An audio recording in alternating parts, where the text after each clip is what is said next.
Good morning, everyone. Welcome to another edition of our Fireside Chats of Saturday mornings. Thank you for joining us, to our speakers, moderators, and obviously our participants. Our session today is on understanding clean energy, sustainability, durability, and affordability. We have two amazing speakers and an amazing moderator for the session. Before I hand it over to Nabeela, who is the moderator, just a brief about Asian Pathfinders.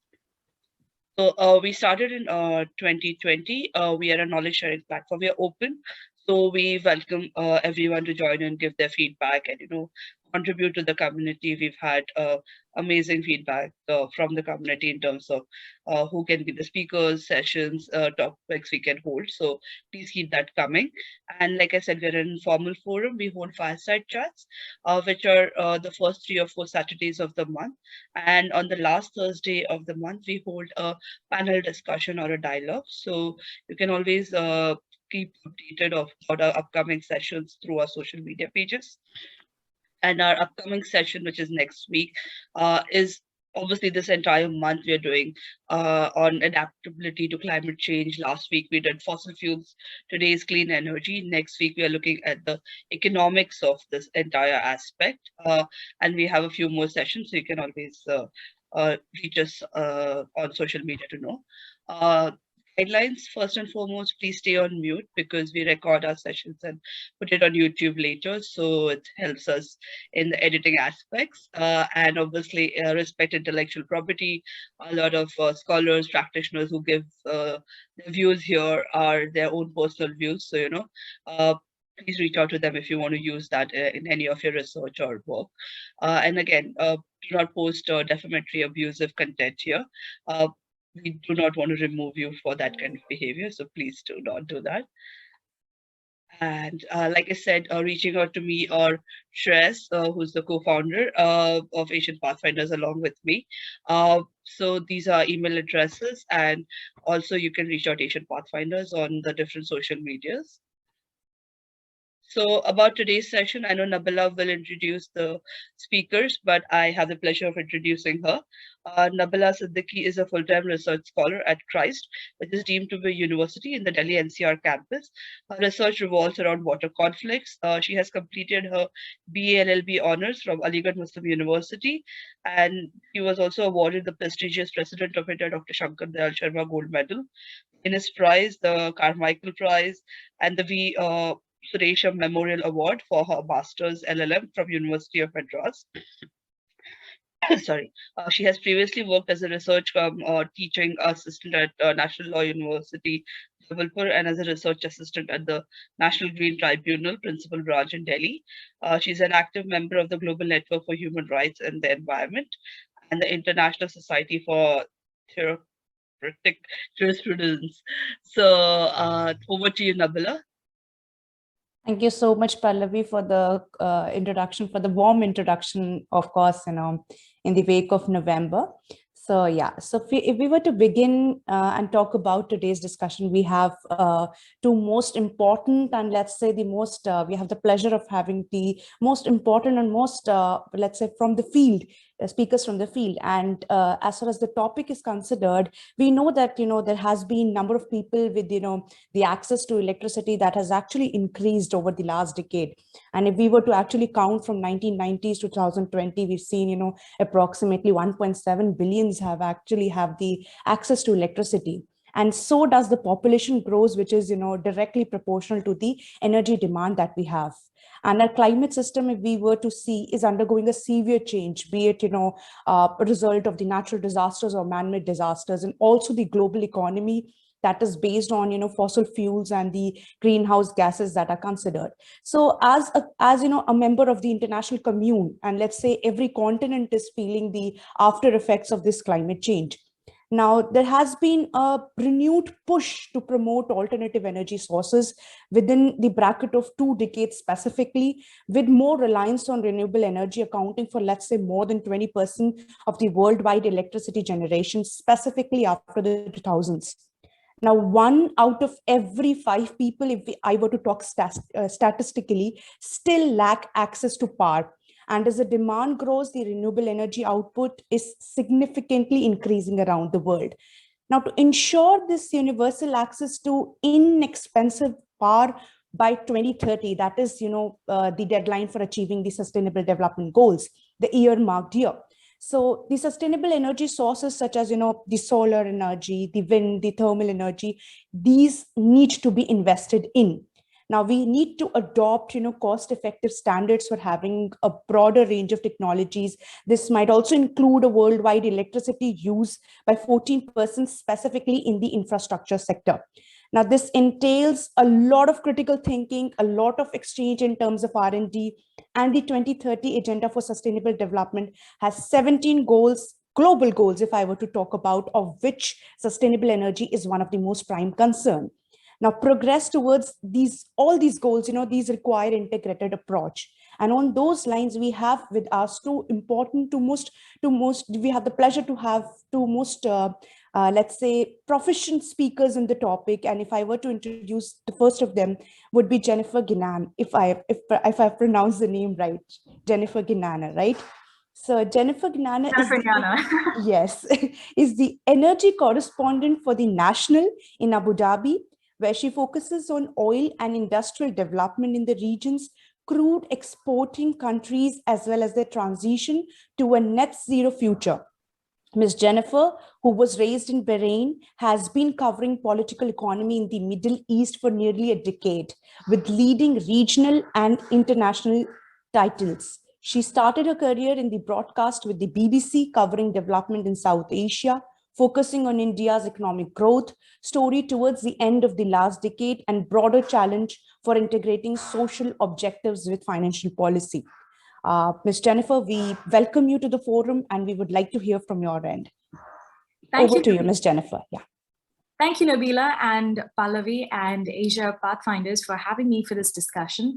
I'm really excited about this topic because it's something that I've been personally covering for the last 5 years or so, the transition, especially here in the Middle East, from oil exporting countries to countries that are diversifying their economies.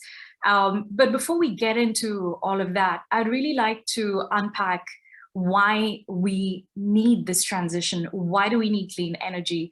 We've had a lot of discussion at COP and a lot of mixed signals and very nuanced language coming out of this climate discussion. So I'd really like to talk about why we need this, what is being done and what is not being done, and how it impacts countries like India and countries that supply energy, such as the Middle East, on which India depends for 40% of its oil imports. So let me get to why this is needed.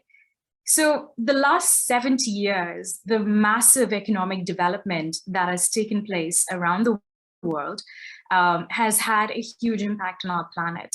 Our expansion, or as we call it, the anthropogenic impact on the planet has massively, constrained our resources, added to greenhouse gas emissions, but also in terms of the expansion of the economy, we've seen the composition and the chemical composition of our planet altered for good. And we don't fully know how this is going to impact us in the long term. So let's look at, the 1950s, when we first realized the impact our actions were having on the planet. Since then, our economy has grown by 3.3 billion, from 2.5 billion to now 7.8 billion. The world population, the world economy has increased to 14 times the size it was. Our use of energy has multiplied 5 times. And the atmospheric concentration of carbon dioxide has increased by more than 1/3. Now, in terms of CO2 readings, we crossed the threshold of danger back in 2013, when the level of CO2 in our atmosphere reached 400 parts per million. Now, the safe levels, according to scientists, is 350 parts per million. Now, we all know the impact of greenhouse gases on our environment. The fact that we have a planet that is warm, has liquid water, is because of these greenhouse gases. But over a certain limit, it's like being cooked in a microwave, and we are reaching dangerous levels. If no action is being taken, and as I said before, we can't really predict how the change in the chemical composition of our planet's atmosphere will pan out in the future. There's only so much that scientific models can do, but the most extreme scenario is 4 to 5 degrees Celsius. Now, all the plans that we're working towards accounts for a 2-degree increase, but there can be these catastrophic events. We can see, our planet warming to levels we may not have accounted for. The present reality is the planet has already warmed by about 1.1 degrees Celsius. Above pre-industrial levels, which is when we used coal, we used polluting fuels to really develop and reach this industrial age. And we're still on the path to add more as our population grows, as industry grows, and as we have on the one hand, developed nations and this huge disparity, and we have billions of people trying to catch up. So this pace of development is not going to end. But if we keep going the way we do, and with the pledges we have, we're likely, without action, we're likely to see, on average, 2.4 degrees Celsius by the end of this century. And the main cause of this is, of course, human activity and human impact, and what will be the consequences on us for putting all of this into the atmosphere and creating the warming of the planet. Climate change will cause change in rainfall patterns. Being in the developing world, we see this firsthand, of course. Rising sea levels and hazardous weather events. We've seen this around the world. Also, fires, droughts, and the ripple effects that this can have on communities that depend on crop cultivation, that depend on a certain pattern of weather events, like we have in India for centuries. But also there are so many other things that are not predictable because, as I said before, the impacts of this are very rarely linear, and we cannot control it. Now, the cost on the economy from this warming of our planet and the associated risks with it is estimated around $400 billion per year by 2030.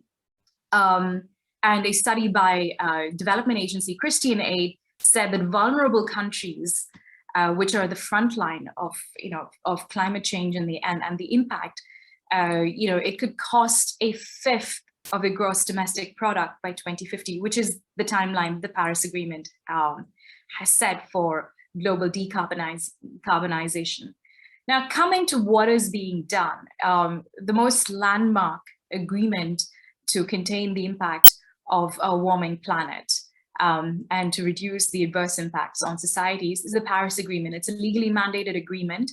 The goal is to keep global temperatures from going above 1.5 degrees Celsius, and it seeks to slash greenhouse gas emissions and is also urging countries to help with the global effort to reach net zero by 2050.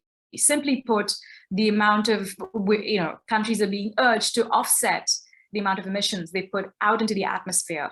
And there are at a company level, companies are looking at carbon capture technology at a global level, and the level that is most that has more of an efficacy is to move away from fossil fuels, which are the biggest contributors to the warming of the planet. So switching to renewable energy is critical here because energy from the sun releases no CO2, energy from wind, or now the new fuels that are gaining importance in terms of investment, hydrogen again, splitting water molecule into hydrogen and oxygen using renewable methods. These are clean and efficient ways of generating energy for the future as we continue to decarbonize our global grids. Now, this requires a lot of investment. Now, in terms of where we are at decarbonizing our global system, it was only 2.5% in 2020. Now, delivering the Paris Agreement goals of limiting global warming to 1.5 degrees, requires more than 5 times, increasing this share. In terms of what we need from a renewable energy perspective, the capacity would need to go to 27,700 gigawatts in 2050 from 2,500 gigawatts. Now, most of our systems are wired into fossil fuels. That is the legacy. For India, coal is the mainstay. It feeds into 70% of our needs. And this is the ambitious goal. So from 2,500 gigawatts to 27,500. So that is a huge amount of capacity that needs to be added. And this will require billions of dollars, which countries in the developing world do not necessarily have, especially as populations are coming out of poverty. They need to meet their needs of, improving their personal development, meeting basic living needs using the cheapest of fuels, which unfortunately renewable energy is not. Now, I also want to bring in what is being done at a global level, because we've just got done with COP26. India's name came up several times, not being associated with some of the, finer points, some of the, ambitious goals. But I want to talk about what is being done and where we stand. So at COP26 this year, which was held in Glasgow, one of the first pledges to come out was the pledge by 110 nations to end deforestation by 2030. And they suggested a budget of 19.2 billion.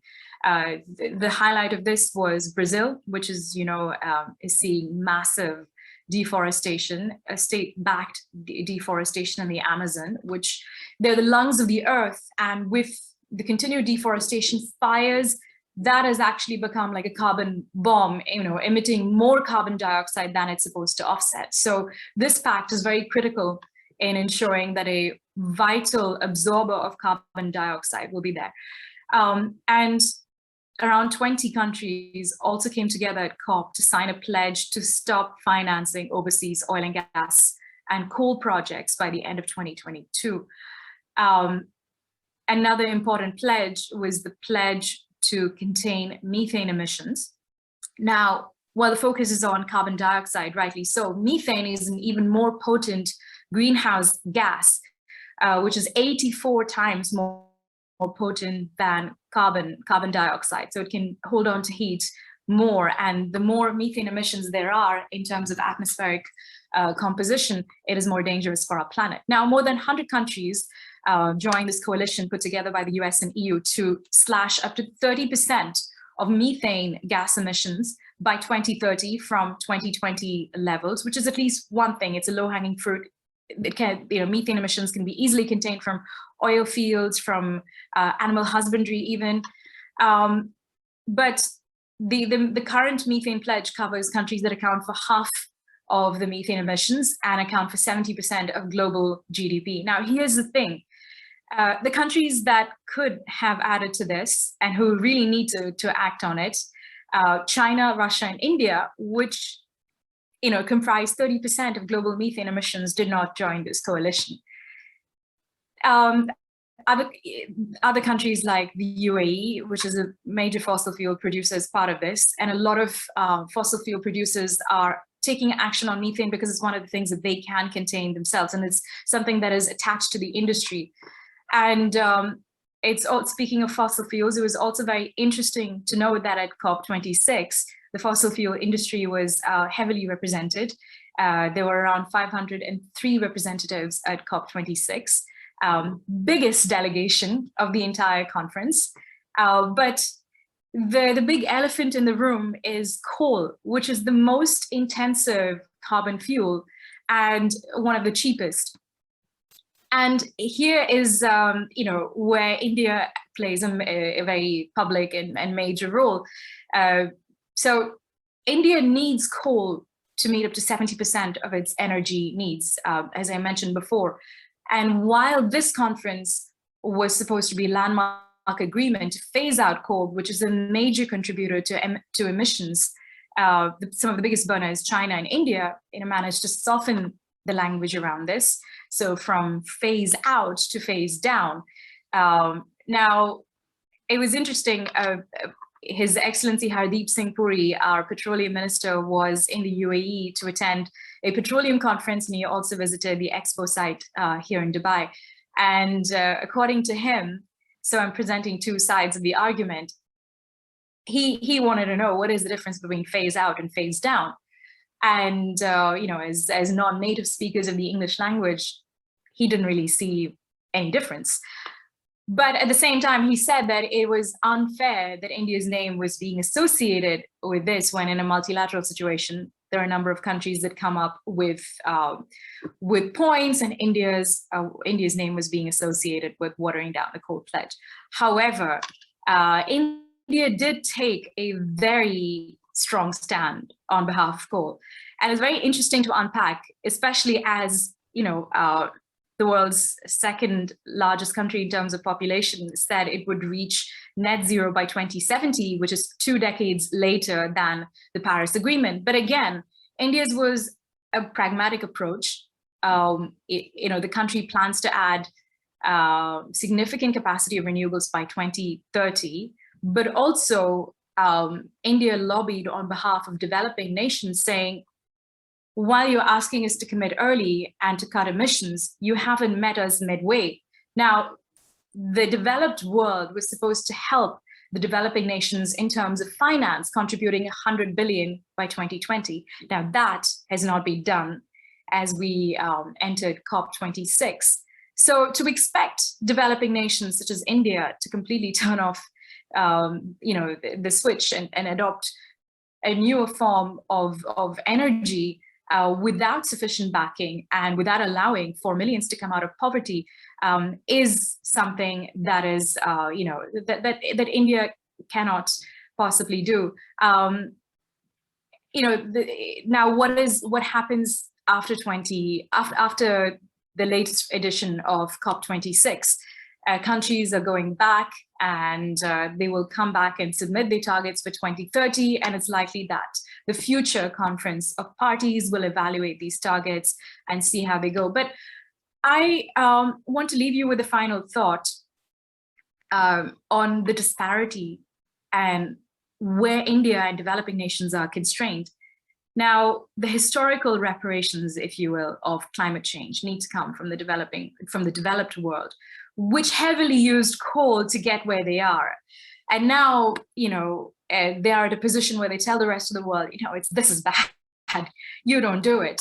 But at the same time, they haven't paid for that historical anthropogenic impact on our planet. In terms of funding, these countries have only committed to technical support and not actual solid cash that helps countries like India add renewable capacity. Small island nations face the impact of climate change. But also, in India, while rightfully we take the stand on inequity, climate change will have an outsized impact on the country, especially on people living on the margins. On women, on who use inefficient cooking fuels to make food, and communities that are facing drought. Parts of the country that that will face floods as our weather patterns change. So while it is a pragmatic challenge, and while India wants to lift people out of poverty, there is a significant portion of the population that will be facing the most adverse impact of climate change. So my final thought is renewable capacity needs to be added, and we need to change. And of course, as India has said, we need to make space for development. And if there is no alternative, India is struggling amid these high prices for crude, there is no alternative, in terms of a cheaper fuel for India than coal. But while the developed world made their fortunes on coal and got what we are, do we necessarily need to hitch our development to the coal wagon and move forward? Is there not a better way to do it? Could there not be more collective action? So that's it for me for now. Over to Nabeela. Thank you so much, Jennifer. I think that you've left us with food for thought. So probably, our gray cells would be put to use to think about on these lines. Now, what you've just mentioned is that, that every country is different. And of course, every country has its own tailored path to, achieve decarbonization and access to energy. So we have one of these two major nexus that, appears to work hand in hand. And it's obviously, very difficult to reconcile both of these processes, that is access to energy and decarbonization process at the same front. Now, of course, we see that, India is the world's fourth biggest carbon dioxide emitter. And for the first time, we see that, India has expressed a very concrete target and a year for achieving net zero status. So if it is successful, India will definitely pave a way for as a leader, setting forth examples for, developing nations and probably, in the field of climate mitigation. However, we see that, to fulfill this goal, it is great importance that, we see it in a phased out approach that is to be followed, supported by the climate finance, as has been promised to many of the developed countries at COP. So a dedicated plan and a robust implementation of these strategies, what has been concluded at the COP, must be followed. And with those lines, I would, like to call upon a second speaker, that is Mr. Santosh Khatelsal, if I have pronounced your name right, sir. Right. So Mr. Santosh has been in the solar industry since year 2002, when he started up and led the BP Solar's Global Center for Excellence in Renewable Energy across a range of functions from design, manufacturing strategy, application engineering, project management, and business development in Indian market, and also providing support services for Australian, European, and North American markets. Mr. Santosh then worked with the GMR Infrastructures in strategy, setting up solar investment business of the GMR, and led the conception and delivery of their first investment in Gujarat, India. In the year 2012, he started up the Indian business for German solar investment in EPC company, Enerpark. The company has executed a cumulative of more than 300 megawatt of solar projects in India, and also invested in solar assets selling in park to industrial customer. Prior to his solar sitting, Mr. Santosh was associated with 3 million in projects business setting up and leading the market center organization. He was also associated with the French transnational Giant Gobain from the year 1994, Saint Gobain from the year 1994 to 2001, where he was involved in starting up their first float glass line and business in India, abrasives manufacturing plant in Nagpur, India, and refractoring manufacturing plants in Bangalore, India. Over to you, Mr. Santosh. We would like to hear a few words on the topic for the day. Thanks a lot, Nabeela. I'll start off with a fact, a fun fact, so to speak, and then lighten up the mood a little and then go into some specifics. I don't know how many of you know that solar energy, for one, has a very close connection with Albert Einstein. So Albert Einstein won his Nobel Prize not for the theory of relativity, and Nobels are already only given once to a person, right?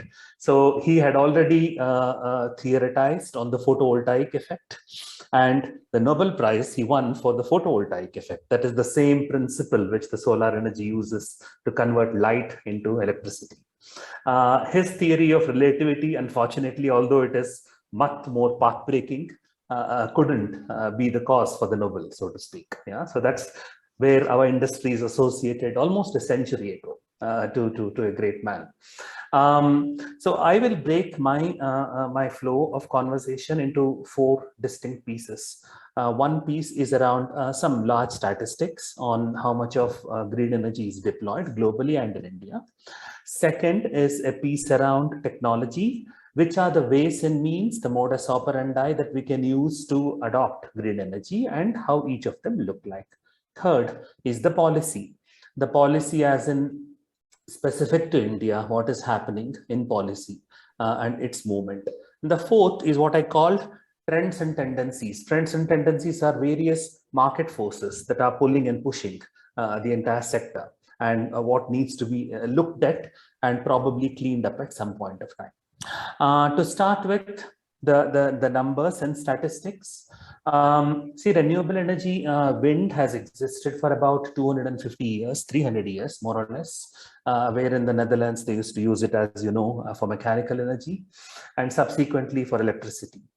Photovoltaic, solar, started its journey in 1960s in commercial deployment.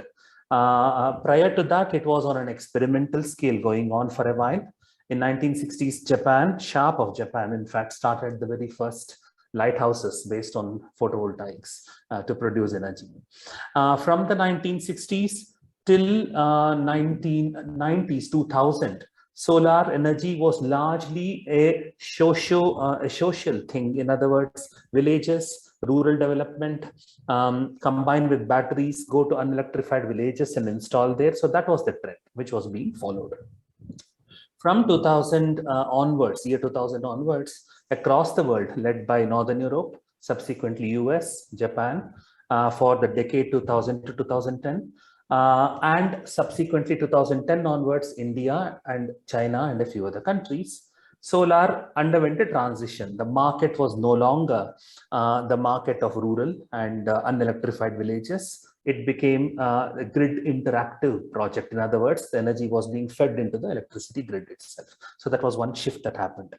The third piece is biofuels. Biofuels, Jennifer was mentioning about cooking, and that's one of the ways of biofuels. There are biofuels in terms of liquid biofuels, as all of us know. And the biofuel industry is very, very old. Producing electricity from biofuels takes also the form of running internal combustion engines modified through what is called producer gas, which is got from burning biofuels. And of course, there is also the biogas itself, which is produced and consumed. So from number perspective, 713 gigawatt as per IEA in Energy Association. 713 gigawatt is the global solar deployment across the world. 733 gigawatt is the wind deployment. So wind and solar are pretty much neck to neck. And 126 gigawatt is biofuels deployment. Biofuels not for producing heat, because that you can't account very easily, but biofuels to produce electricity. Yeah, so that's about 126 gigawatt. So this is the cumulative renewable energy implemented. The solar component of 713 is seeing a drastic increase on a global level, roughly 25% year on year. The total installation base is increasing in the last decade, in the last 10 years. China has about 33% of the renewable energy globally deployed in the nation of China. 12% is in the US, 9 in Japan, 7 in Germany, 6 in India, and then it goes down from there onwards. So this is largely the deployment of the energy side of the things. Now coming to the part around specific to India, the statistics. India, as of 2021, in fact, mid of 2021, we have 47 gigawatts of solar energy, 40 gigawatt of wind energy, 10 gigawatt of biofuels, 4.5 gigawatts of small hydro plants. Small hydro is mini hydro plants. These are not the large ones that you put on the dam, but these are the small ones that you install in hilly areas, essentially. So put together 103 gigawatts is the renewable energy deployment in India. This deployment of 103 gigawatts constitutes roughly to a 25% of the power, that is total power, that is if you take the entire generation capacity in India, then in power terms it's about 25%. From energy production terms, 13%, 13% of the energy produced in India comes from renewable sources as of now. So that's the current reality. Moving on to a few other statistics, and then I'll of course move into the other subjects which are slightly more interesting than sheer numbers. So in terms of the tariff of solar plants, to set up a solar plant in India, the capital cost is roughly 35 million per megawatt.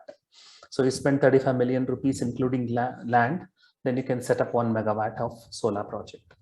And you produce 1.5 million kilowatt hours or units of energy from that typically in the country. It varies. The western side and the southern side have higher energy production capacity in India because sunlight is better in these areas. The northern part of the country, which is the UP, Bihar part and the Delhi part, as all of us have been reading, has a lot of upper atmospheric colloidal particles, dust. And hence, for a good part of the year, the sunlight coming in will be lesser. So hence, energy production there is slightly lower. So from a point of view of CapEx, 35 million is solar per megawatt. And wind is more expensive. Wind goes roughly from 45 million to 50 million per megawatt to set up a wind plant turbine. From the energy cost, all of us have been reading about the solar prices. So roughly 2 rupee 40 paisa, 2 rupee 50 paisa per kilowatt hour for large projects.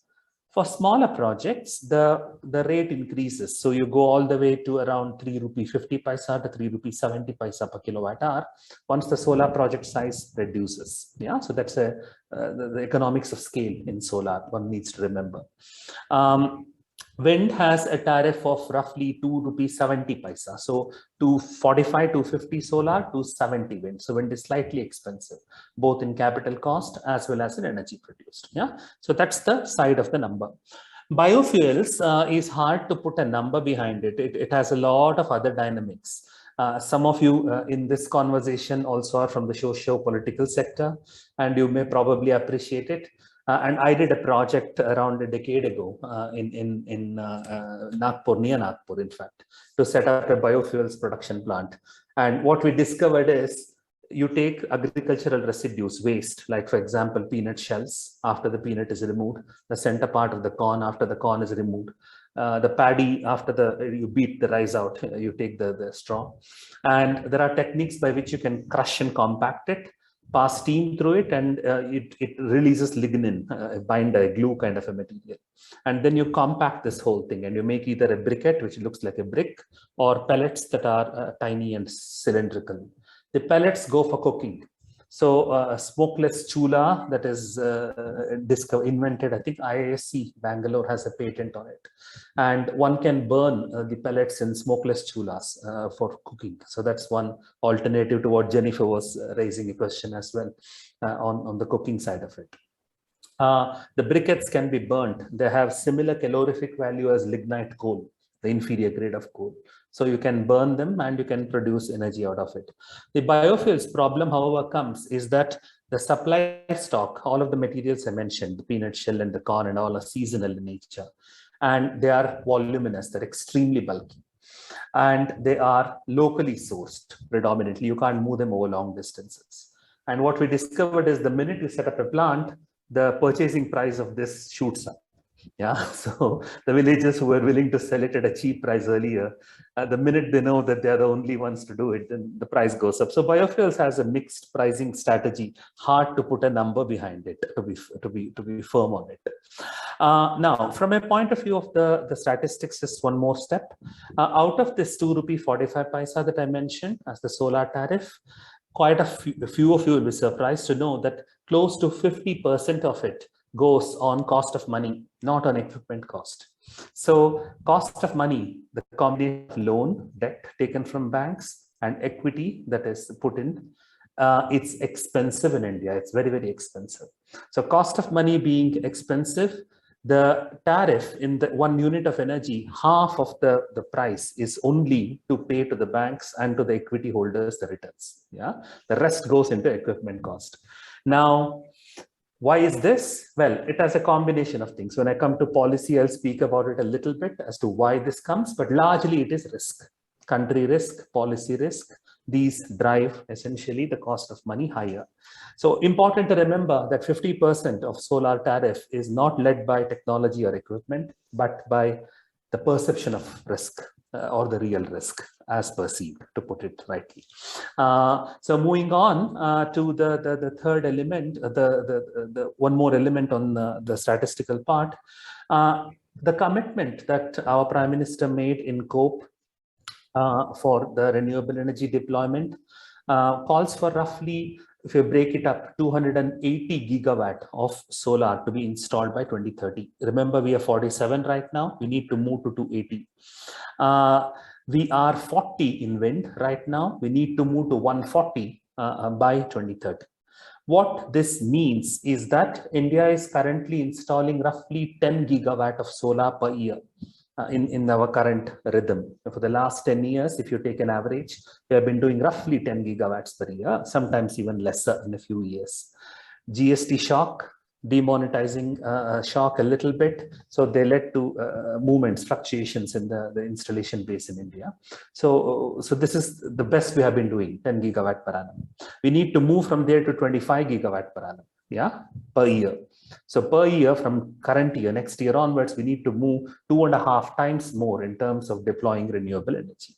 That calls for a lot of changes fundamentally. And again, when I go to policy and the trends, I will speak on that element. Wind is doing good.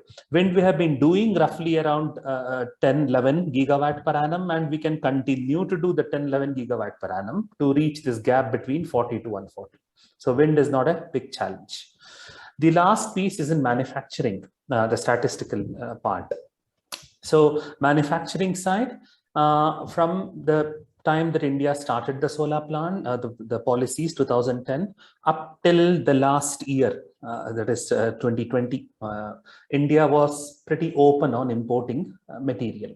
So most of the material, that is solar modules and also inverters, these put together constitutes around 65% of the capital cost. Out of the 35 million per megawatt, 65% comes from module and inverter, two equipments only.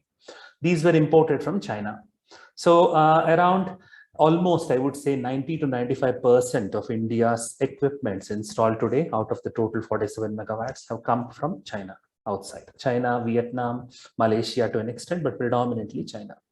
The Indian government had in 2010 a policy which they called as domestic content requirement, essentially a walled garden, I use the word. So you take the market and you divide it into two pieces and you say, hey, this many megawatts I give tenders out only for make in India products, and these many megawatts you can buy from anywhere. This got challenged in World Trade Organization, US challenged it, and in 2018 India lost the case in WTO that you can't demarcate the market based on this way. And at that point there was anti-dumping investigations launched, and anti-dumping duties of about 14.5% were imposed on imports from China and Vietnam and other places. And now, of course, from next year onwards, from April next year, there is a thinking of imposing 40% import duty on solar module. So what we should remember here is that while India needs to go from the current 10 to 25 gigawatt per annum, most of the material were coming from outside. The cost of solar is going to go up. The imported component is going to go up because of the 40% duty that is being imposed. A little counterintuitive if you think about it, because you want to increase deployment, you don't make it expensive, but that's one piece. The reason we are doing that is we are also pushing a Make in India, the Atmanirbhar Bharat agenda on the side. And the Atmanirbhar Bharat agenda looks like this. India currently has, in the solar value chain, there are essentially 4 steps. You take sand and silica and you refine it into metallurgical grade silica. This process is called polysilica manufacturing. From there, it goes into making blocks of polysilica and cutting it into thin wafers. That's called wafering and crystal growth. The third is cell manufacturing. The fourth is module manufacturing. Modules are the solar panels that all of us have seen. Yeah, and there are 3 more steps behind it. India does not have manufacturing capacities in polysilica and wafer at all. So even today, we import all of that out from outside. In the third value chain, solar cells, we have 3 gigawatts of capacity, manufacturing capacity that is existing today in India. 10 gigawatt installation per annum, 3 gigawatt manufacturing. So the remaining gap comes from outside predominantly. In terms of solar module, we have 15 gigawatt capacity, but close to 50% of this is vintage technology. These are what used to be called as polycrystalline silica, a technology that is dying now. Last year, it almost died. So that technology is what a large chunk of Indian module assembly lines are based on. So in order to promote Atmanirbhar agenda, the government has launched and just last week also announced the winners for a 4,500 crore, a 4.5 billion Indian rupee production-linked incentive scheme to incentivize domestic manufacturers based on the volumes they produce per quarter. So every quarter, whatever volumes you produce and declare and get audited, you get a subsidy, cash subsidy from the government. So there are two things happening here. The Atmanirbhar agenda has a carrot and a stick. The stick is the 40% duty that it's now more expensive to import. The carrot is this production-linked incentive scheme, which is awarded. So 3 companies secured it essentially, and they will set up a 10 gigawatt per annum right from polysilica, that is the sand to silica and the wafering, those 2 steps that don't exist in India today, and few more. So this is the production-linked incentive scheme that has come out. Independent of this, a few more manufacturers, you might have read in the media, have announced their intentions to set up capacities without the production-linked incentives. So that is a long list of statistics, and I'm conscious of the time, so I'll rush through a little quickly into it. So in terms of the other part, the part around the policies piece, the policies piece, see the main point in India that's happening is there is a renewable energy portfolio obligation called REPO, REPO. REPO is an obligation that is sitting on the head of all electricity distribution companies, large manufacturing companies that are using generator sets, as well as open access consumers, those people who buy energy from other than their discoms. These 3 guys have to inject a minimum percentage of green energy into their electricity consumption. So this is a rule that has been made. This rule is the one that is supposedly to drive the deployment of green energy. So because the country takes an objective, like Jennifer was mentioning, how do you deploy it down? So deploying it down is essentially coming through this levers of REPO.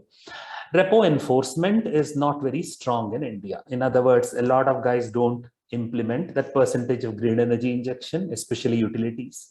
Utilities come every year and tell to the electricity tribunals that they don't have the money to buy green energy, and hence they simply get away from the whole thing. So REPO enforcement on utilities is extremely weak. However, on the private sector, corporates and industries, it is relatively strong. And so that's the one tendency on renewable energy portfolio obligation, as one of the drivers. The second driver is a driver on the tenders that are announced by the state governments, Solar Energy Corporation of India, SECI, as well as NTPC. SECI was created as a vehicle largely because the bankability of state governments was very low, and hence the center government kind of gives counter guarantee for investors to put in their money. So these tenders are announced, and investors can participate in the tender, bid for it, win, and install the solar plant. So that's the second driver for the market, the tenders. The third driver for the market is, see, there are 2 large solar markets in India. One is, I loosely call it the market of need and the market of greed. The market of need is the market where corporations and industries use solar energy because it is cheaper than conventional power. So they do it simply for that. The market of greed is the market where investors put in money to kind of build a portfolio and then potentially to divest it and exit and get out.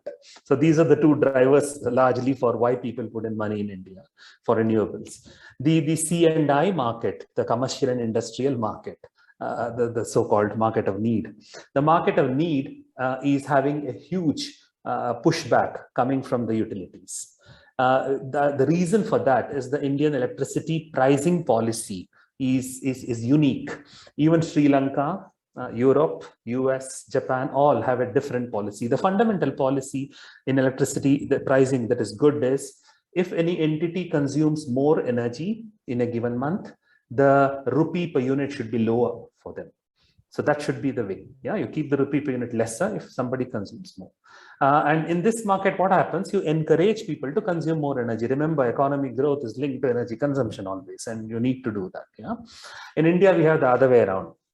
we have a cross-subsidy scheme. We used to have it in petroleum around 10 years ago, before 10 years ago. A lot of it is in crude oil also, and they kind of demolished it now. But in energy, it remains. So commercial establishments face the highest energy cost in Maharashtra, up to 13, 14, Gurgaon, 13, 14, 15 rupees per kilowatt hour. Industries pay 6, 7, 8, 9, depending on the state, rupees per kilowatt hour. And these are, the money from this is taken, the subsidy is taken and given off to the free electricity for farmers, the subsidized electricity for homes. So these are the two that are getting benefits of subsidies, and these are the two sectors that are paying the subsidies. So naturally what happens, commercial and industrial wants to adopt solar because for them, solar is 3 rupees 75 paisa per unit, whereas grid is about 7 rupees a unit. So they break even with the investment in 5 years flat.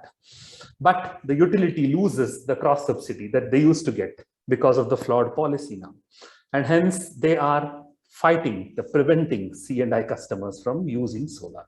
So you see two trends that are negative to what the country should do. We need to put a 25 gigawatt per annum as per the commitments given in COPE. To do that, you need to have prices that are competitive. But here we have put a 40% import duty barrier. And once you put this barrier, not only imports will get expensive, domestic manufacturers will raise the price almost to the level of the import prices.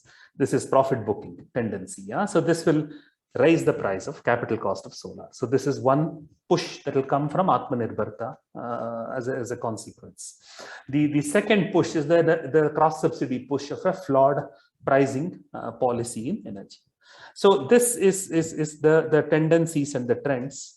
And the private adoption in industrial and commercial is kind of being fought off, pushed back, kept low, and not encouraged to become big. Many of you may know Germany is a large solar market, and the major installation base in Germany is not these large projects that the government tenders out. It is those rooftop projects that people use. Because you see, solar is the only resource that shines down very egalitarianly on everyone's roof or head. Yeah, it doesn't distinguish. And it doesn't make any sense to set up plants far away the way we used to do in thermal or hydral, and to use grids in Indian context that have 14% losses, pilferage plus technical losses. So the grids are leaky. You put these expensive green energy on one side, and by the time it comes on the other side, 14% goes away.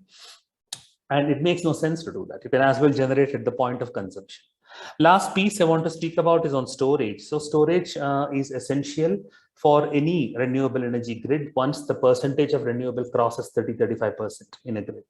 So once the grid becomes imbalanced, because the renewable energy prediction is very, very difficult. Google have a supercomputer chain running.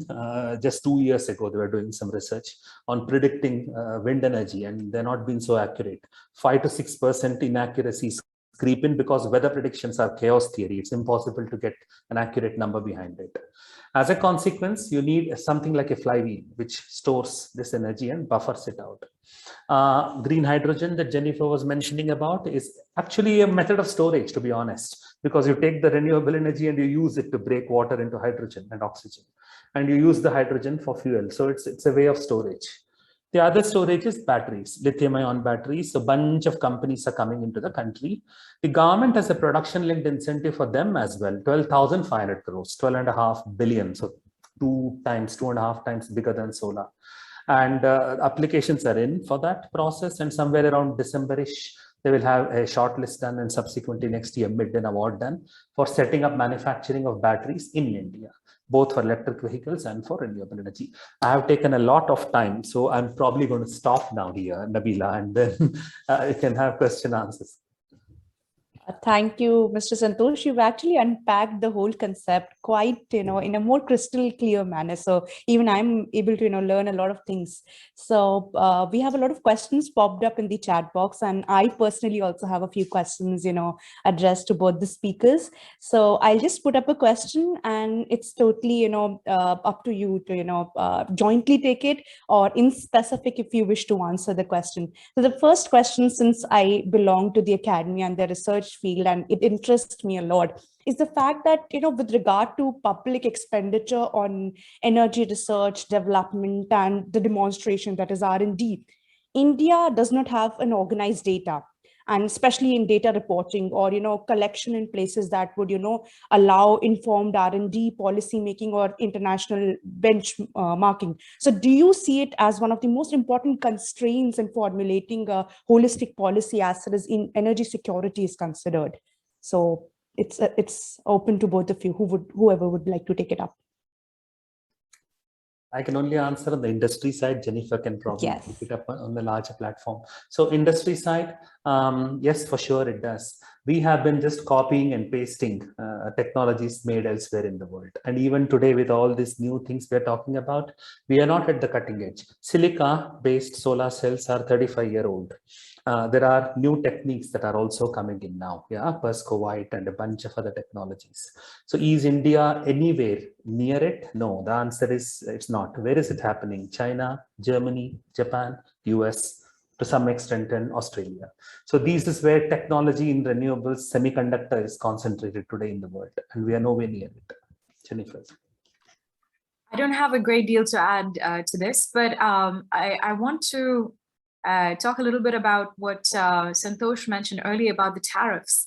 I think that are hugely detrimental to the growth of solar in India. I mean, as he said, it's also increasing the price of domestic supplies as well.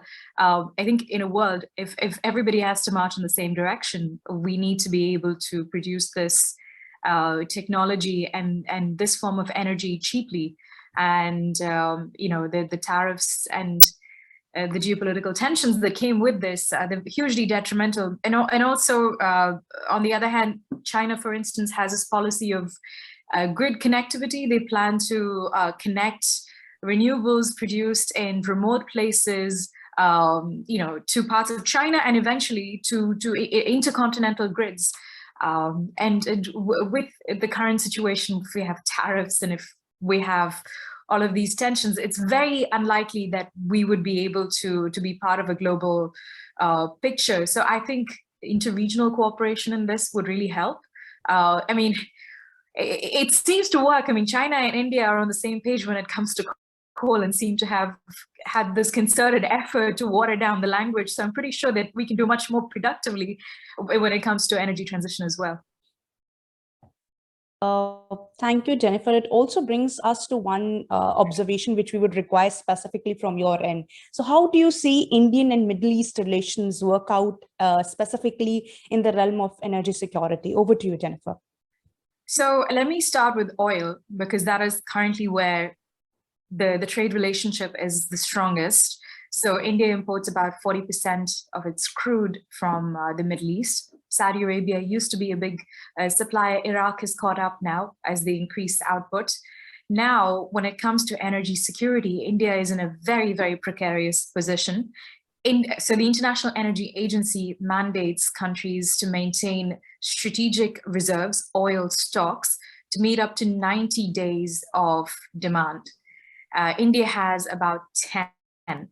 Now, if you add commercial stocks held by refineries, it comes to 77 days. So with the current volatility in oil prices, last year it was way too low. Now, it has come to a point where it is painful for countries like India, painful for the Indian consumer, and also hugely damaging when it comes to the stability of the country, the prosperity of the people, and other things. So we are in a precarious position. And also, we have to contend with the fact that prices are likely to be high for quite some time. Analysts are talking about $100 oil, and supplies are coming in, but prices are unlikely to go down. So in this situation, India's relationship with the Middle East currently is it's not fully balanced. The world needs India as, the third biggest oil importing nation and the one place in the world where demand for oil is going to continue to grow. So regardless of our plans to decarbonize our utilities, regardless of anything, there are going to be millions of people who would need to drive cars. The situation with EVs is picking up in other parts of the world, but in India, demand for plastics, another byproduct of crude, it's still going to rise. India is also accounting for downstream, production. We're inviting international oil companies and also national oil companies from the Middle East, such as Saudi Arabia and Aramco, to partner with refineries. It's the one part of the world where this is an exciting development, where demand continues to grow as there are more people and who need these products. So even if it's not direct crude consumption, there are secondary products that would need. Now, India has set these ambitions to add significant renewable energy capacity, as Santosh mentioned earlier, and also has a much later but still pragmatic ambition to reach net zero by 2070. If you look at the ambitions in the Middle East, ahead of the latest COP26, the UAE became the first Middle East producer to say it would reach net zero by 2050. Then Saudi Arabia followed by setting the goal to 2060. And then you have Bahrain as well, which set a similar goal to 2060. Saudi Aramco, the largest oil exporting company, is reaching the same, has a timeline for 2050. Now, these countries are also looking to decarbonize, and they also realize that 3 decades from now, oil is no longer going to be predominant. So how they're looking to engage with countries like India, as they're engaging with some of their other key importers like Japan and Korea, is hydrogen. And so it's unclear whether India will be an off-taker or will co-develop these resources. But the path clearly is that this region wants to continue to sell energy in one form or the other. And they're looking at the existing relationships in hydrocarbons to sell newer forms of energy that could be in the form of green ammonia or blue ammonia, which is a lower carbon form, but eventually green ammonia. In India, as Prime Minister Modi said during his address on August 15th, is looking at significant green hydrogen capacity and looking to develop that resource. So there will be some sort of meeting point. And as you can see from the timelines of Saudi Arabia and India, they're not exactly at 2050. It's 1 decade from then, or in India's case, 2 decades. So firmly in this region, the Middle East and South Asia, they sort of need each other and need each other to go towards the ambitions at a similar sort of timeline, because the Middle East has a huge demand from India, and India would need these countries to continue to supply that crude for the foreseeable future. But it remains to be seen how this collaboration in new forms of energy will take place. Now, the national oil company here in the UAE announced last week that for the first time, they're getting into renewables, which is huge for the Middle East. We haven't seen companies here commit, apart from oil, towards renewables. So they want to jointly develop and develop internationally. So I'm wondering whether this global capital that the developing world is waiting for will come through these ventures when energy companies realize that they can't do business as usual and commit to renewable capacities in the future. Thank you so much, Jennifer. And just a quick question to both the speakers. With your prior permission, if we would exceed by 10 minutes, because we have 1 or 2 very unique and interesting questions. So if you both are comfortable, we could, continue with having 1 or more questions. So shall we? Yeah, thank you so much. Thank you so much. So we have one interesting question. I think Santosh sir would be, happy to take this. It's a question from Shreyas. He asks that, where do we put nuclear energy in all of this discussion, as India is working with Russia on it, and nuclear deal with the US in 2005, 2006. It was one of the most important aspects. And China is also installing nuclear power plants in Pakistan and some other countries. So what are your views on this particular issue? Over to you, Santosh sir. Thanks. So before my views, I'll just probably interpret what has been said in public media by the government itself, and then I'll go to my views. So from what I understand, the government is keen to use nuclear as the base load, and they want to install more nuclear power plants. That's what I read, as base load power plants in India. There have been some noises made in the government recently on that as well. From my perspective, I think the world, except a few countries like France, is moving away from nuclear for sure. Yeah, and, from its negative aspects after Fukushima in Japan has taught us. So with battery prices falling down drastically, and electric vehicles are leading the introduction of better batteries, lithium nickel based ones nowadays, which in fact, and also cheaper chemistries, iron chlorine and iron bromine. See, nickel is extremely expensive. Lithium is very rare in the world, right? And lithium only 3-4 parts of the globe, Bolivia, parts of Africa, contains a lot of lithium deposits, and China already have equity in mines that are located in some of these parts. So lithium is going to be the next big thing in battery. However, US Department of Energy has funded iron chlorine, iron bromine based chemistries called flow batteries. And 2 commercial companies last 3 years are selling this already. So cheaper chemistries will reduce battery cost. Renewable and battery as a source together with a distributed grid. The concept of grid, if we change and have a concept where you are having bidirectionality, a smart grid, where individual producers are becoming consumers themselves, and consumers become producers themselves. Energy flows in either direction. Blockchain can keep an account of who is buying energy from whom and do settlements between smart meters. This kind of a future is a better future. A future with nuclear energy and a little bit of coal, a little bit of gas, and renewable mixed together is not a better future, in my opinion. But to answer Shreyas, the country may look at nuclear as a base load. Thank you so much, Mr. Santosh. This also brings me to one of the observations, or let's say, one question that, from a personal account, if I were to put up. So when we were working with the National Green Tribunal, there was a high focus on waste to energy plants that was there. So where do you see the waste to play an important role, especially in context with India? Because we have a lot of waste to offer, but then, transforming it in terms of energy, it requires a lot of, it could be, one of the emerging areas where, people could put up a lot of levers. How do you see this to work out as far as the thirst for energy in the Indian context is there? It's small in capacity. See, globally, it's only, I think, if I remember right, close to 20 gigawatt is what has been installed, I think, in the Indian context, if I remember right, as waste to energy projects. So PPP models, public-private partnership models have existed. City-level waste collection as well as combusting it, producing energy from it have existed with mixed results, as you know. So some of these got politicized quite a bit. Somewhere the cartel of garbage collection cartels need to be broken as well, and that is leading to some problems of this not materializing. But from a technical perspective, it has a very good future. It has good viability. It can be done. From a political will to make it happen and changes that are required, one needs to see. Yeah.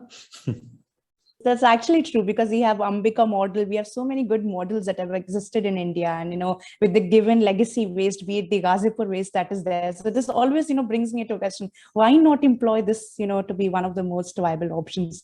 There's one more question that we'll take, and it's from the audience. I've just rephrased it in a more compact way. And it's I would like to hear both of you to answer this question.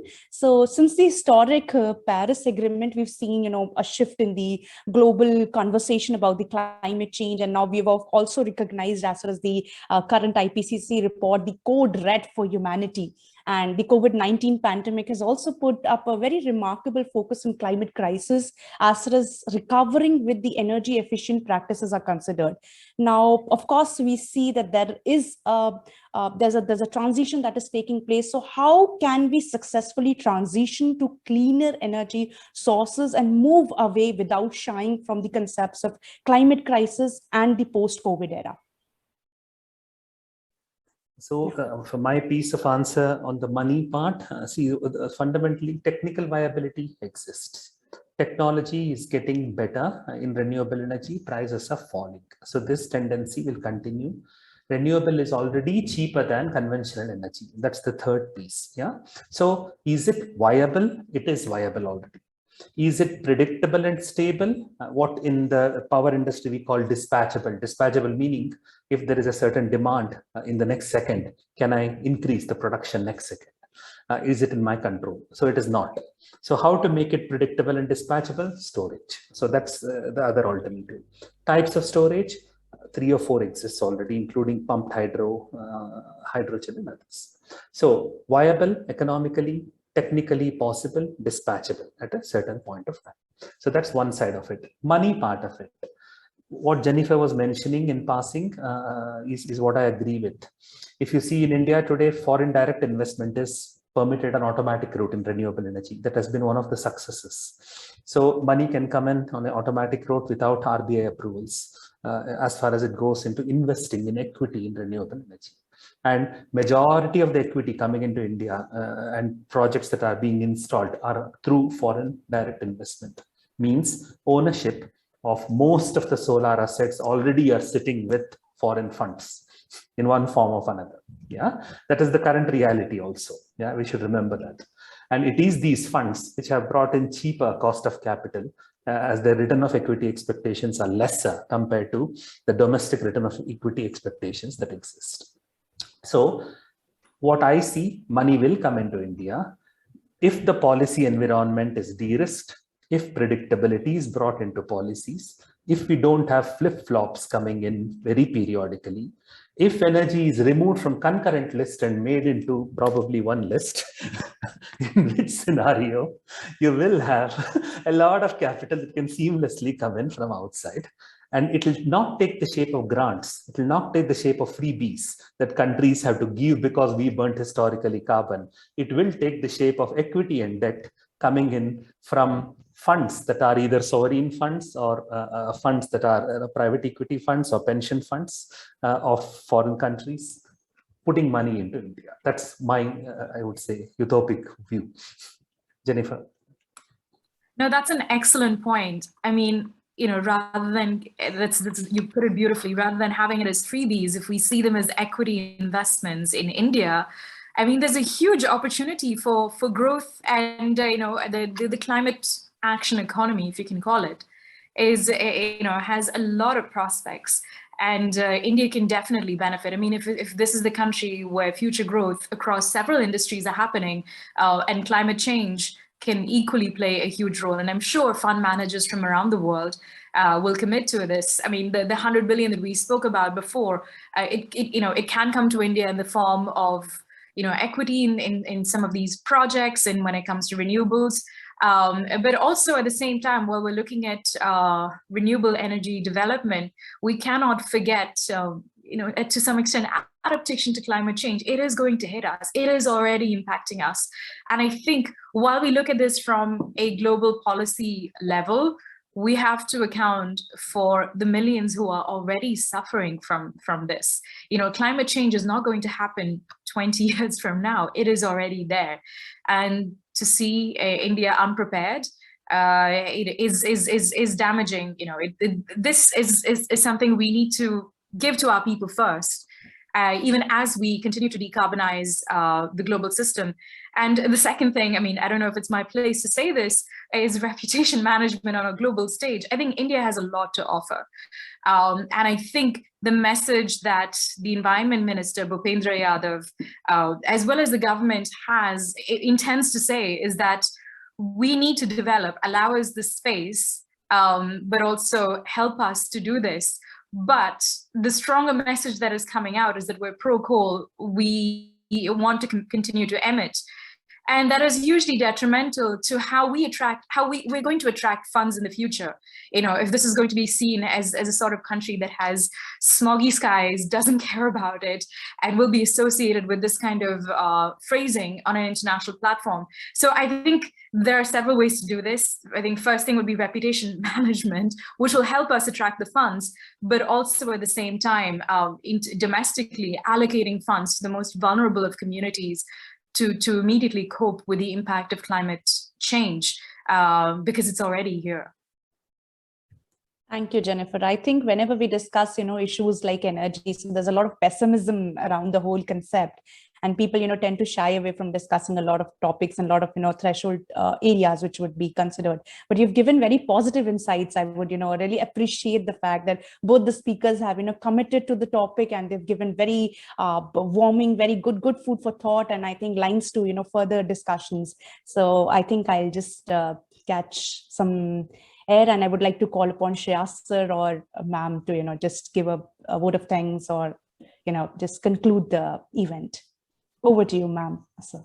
Thank you, Nabeela. I think it was a wonderful discussion. I learned a lot myself, and I know it's great to hear both your views, Jennifer and Santosh. You came from two different perspectives, and it is just really great to see both these perspectives come together in today's discussion. And thank you, Nabeela, for this moderation. So thank you, everyone, and I will see you next week for a session on economics of climate change, because a lot of the words here have been linked to economics. I think let's go to that aspect and see what we have to say about that. So have a good weekend, everyone. Take care, and people, as I always say, stay safe from the pollution. So take care. Bye. Thanks Thank a lot. you, ma'am. Thank you, everyone. Thank you, sir. Thank you.